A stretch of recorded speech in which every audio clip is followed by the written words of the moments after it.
പ്രേതങ്ങളെ നേരിട്ട് കണ്ടാൽ അത് കെട്ടുകഥയോ ഞെട്ടിക്കുന്ന യാഥാർത്ഥ്യം. മനുഷ്യനുള്ള കാലത്ത് എന്നും ഒരു ചർച്ചാ വിഷയമായിരുന്നു പ്രേതം എന്നൊരു സാധനമുണ്ട്.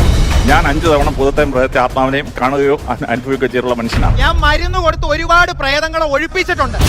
ആത്മാവിനെ ആവാഹിച്ച് കൊലക്കേസ് തെളിയിക്കുന്നത് സത്യമോ മിഥ്യയോ? അതൊരു കച്ചവടക്കാരനെ കുത്തിക്കൊന്നു. 4 ദിവസം അന്വേഷിച്ചിട്ട് ഒരു തുമ്പും കിട്ടുന്നില്ല. ഇത് കോടതിയിലേക്ക് പോയ വലിയ പ്രശ്നമാവില്ല സാർ. ഈ സംഭവം കോടതി പറയാനൊക്കത്തില്ല. ഇത് ലീഗൽ സിസ്റ്റത്തെ അട്ടിമറിക്കുകയാണ് ചെയ്യുന്നത്. ഓജോ ബോർഡ് പഠിപ്പിക്കുകയാണെന്ന് പറഞ്ഞ് തട്ടിപ്പ് കൊണ്ട് ജീവിക്കുകയാണ് ഈ വ്യക്തി. ഇതെല്ലാം നമ്മളും പഠിച്ചതാണ്.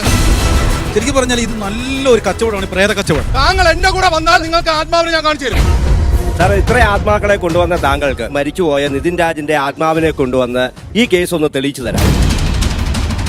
എല്ലാ പ്രിയപ്പെട്ട പ്രേക്ഷകർക്കും സ്വാഗതം. നിങ്ങൾ കാണാൻ പോകുന്നത് ഗോപു നന്ദിലെ ജീമാ Tamil by SKN, presented by Aadi group of institution.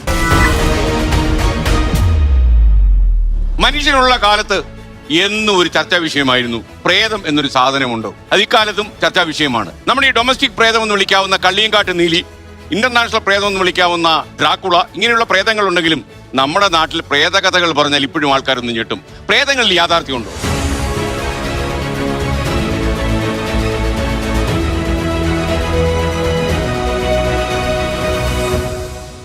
Liaquat പറയാമോ? വാസ്തവത്തിൽ എനിക്ക് പറയാനുള്ളത്, നിങ്ങൾ പ്രേതങ്ങളോട് നീതി പുലർത്തണം.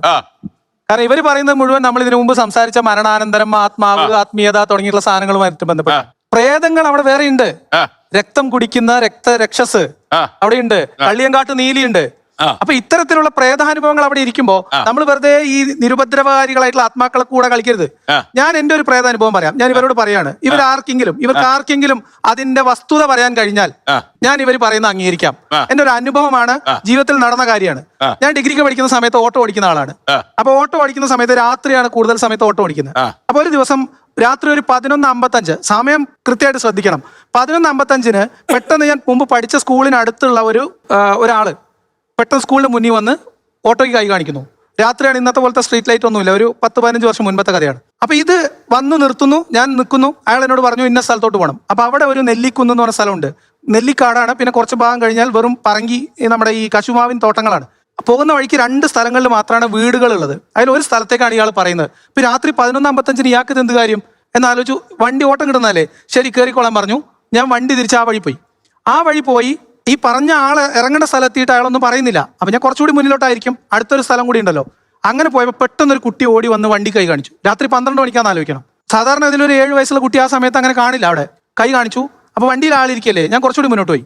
ആ ഉള്ളിൽ പല കഥകൾ ഇങ്ങനെ ഓടിക്കുന്നുണ്ട്. എന്തിനാണ് ഇയാൾ ഇപ്പൊ എങ്ങടാ പോകുന്നത് ഈ രാത്രി, ഈ കുട്ടി അങ്ങനെ ഈ സമയത്ത് ഇവിടെ വന്നു, പല കാര്യങ്ങളും. പിന്നെ അതിന് കൂടെ നമ്മൾ കേട്ട് പരിചയിച്ച കുറെ കഥകളുണ്ട്. നമ്മൾ കുറച്ചുകൂടി മുന്നോട്ട് പോയി കഴിഞ്ഞാൽ പിന്നെ ഈ പറഞ്ഞ കാടിന്റെ പ്രദേശത്തോട്ട് പോവാണ്. അപ്പൊ എനിക്ക് പേടിയാവാൻ തുടങ്ങി. കാരണം ഇത് ഒരാൾ എന്നെ കൊണ്ട് പോവാണല്ലോ. അപ്പൊ ഞാൻ ചോദിച്ചു, അല്ല എവിടെയാ ഇറങ്ങേണ്ടത് ചോദിച്ചു. ഞാൻ വണ്ടിയിൽ നോക്കുമ്പോൾ ആളെ കാണാനില്ല, ആൾ വണ്ടിയിലില്ല. അപ്പൊ ഞാൻ പിന്നെ തിരിച്ചു വരാനും പേടി, മുന്നോട്ട് പോകാനും പേടി. അപ്പം ആകെ ഒരു ആശ്രയം, ഓടി വന്ന കുട്ടി വീട് ലൈറ്റ് വിളക്കാണ്. അപ്പൊ ഞാൻ തിരിച്ചു വന്ന് ആ വീടിന്റെ അവിടെ നിർത്തിയിട്ട് ഹോൺ അടിച്ചപ്പോൾ ഒരു അച്ഛൻ ഇറങ്ങി വന്നു. എന്താ സംഭവം എന്ന് ചോദിച്ചു. അത് കുട്ടി ഇങ്ങനെ കൈ കാണിച്ചല്ലോ. അതവൻ തമാശക്ക് എന്തെങ്കിലും കാണിച്ചായിരിക്കുന്നുണ്ട്. ഇയാളും കയറി അങ്ങ് പോയി. പിന്നെ ഞാനും വിജനമായ ഒരു സ്ഥലത്ത് ഇരുട്ടും ഒറ്റയ്ക്ക് തിരിച്ച് ഞാൻ ഒരു തരത്തിലാണ് തിരിച്ച് ഓട്ടോ ഇടുന്ന സ്റ്റാൻഡിലേക്ക് എത്തിയത്. ഇതെന്താണ് അവിടെ സംഭവിച്ചതെന്ന് ഇന്നും അജ്ഞാതമാണ് പല ആളുകൾക്കും. അപ്പൊ ഇതെന്താണ് ആർക്കെങ്കിലും ഈ ആത്മീയമായിട്ടുള്ള വാദികൾക്ക് പറഞ്ഞു? അല്ല, അത് നമുക്ക് നോക്കാം. ഇവരൊന്ന് പറഞ്ഞു തന്നാൽ അത് വളരെ ഉപകാരപ്പെടും. ഒരു കാര്യം പറയാം. ഇദ്ദേഹം തന്നെ അതിനൊരു ഉത്തരവും നേരത്തെ കണ്ടെത്തി വെച്ചിട്ടുണ്ട്.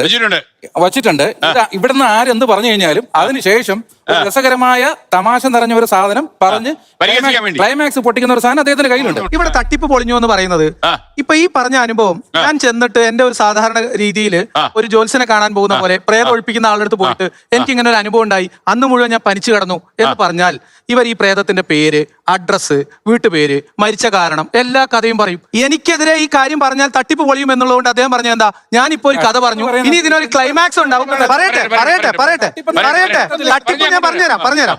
ക്ലൈമാക്സ് ഉണ്ടാവും, അത് രസകരമായിട്ട് അവതരിപ്പിക്കാൻ പോവാണ്. ഇവരുടെ മുന്നിൽ വരുന്ന ഓരോ കേസിലും ഇവർക്കറിയാം ഈ ഒരു വ്യക്തി കടന്നു പോകുന്ന മാനസികമായ ഒരു പ്രശ്നമോ അതല്ലെങ്കിൽ ഏതെങ്കിലും തരത്തിൽ ഇത്തരം രസകരമായ ഒരു അനുഭവമാണ്. ഇനി എന്റെ കഥയുടെ ക്ലൈമാക്സ് പറയാം. എന്റെ കഥയിൽ ഞാൻ ആകെ തിരിച്ചു ചെന്നു, എന്റെ കൂട്ടുകാരോട് പറഞ്ഞു.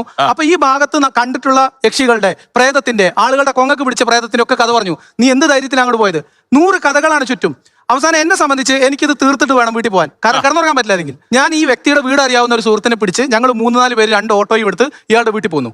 ഈ ആ വ്യക്തിയുടെ വീട്ടിൽ പോയി അപ്പോൾ സമയം ഏകദേശം 1 മണി കഴിഞ്ഞു, Okay. 1:30 അടുത്തായി. ആ. ചെന്നപ്പം അവിടെ ലൈറ്റ് ഒക്കെ ഉണ്ട്. അപ്പൊ ഈ സമയത്ത് എന്താണ് ലൈറ്റ്? ഇനിയിപ്പോ ആൾക്ക് എന്തെങ്കിലും മാനസിക പ്രശ്നങ്ങളാണോ?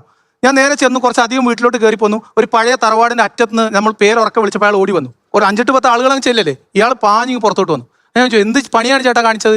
അത്രയും പോലെ സ്ഥലത്തേക്ക് എന്റെ ജീവൻ പോയില്ലേ? അയാൾ എന്നോട് ചൂടാവും, നീ എന്ത് പണിയാണ് കാണിച്ചത്? ഞാൻ കയറുന്നതിന് മുമ്പ് നീ ഓട്ടോ വിട്ട് പോയില്ലേ? ഇത്രയേ ഉള്ളൂ പ്രേതകഥ. ഞാൻ അന്ന് അത് പോയി അന്വേഷിച്ച് തീരുമാനാക്കിയിട്ടില്ലെങ്കിൽ എന്റെ പേരിൽ ഞാൻ അനുഭവിച്ച ഒരു പ്രേതകഥയും അതിനെ ചുറ്റിപ്പറ്റിയുള്ള 100 കഥകളുണ്ടാവും.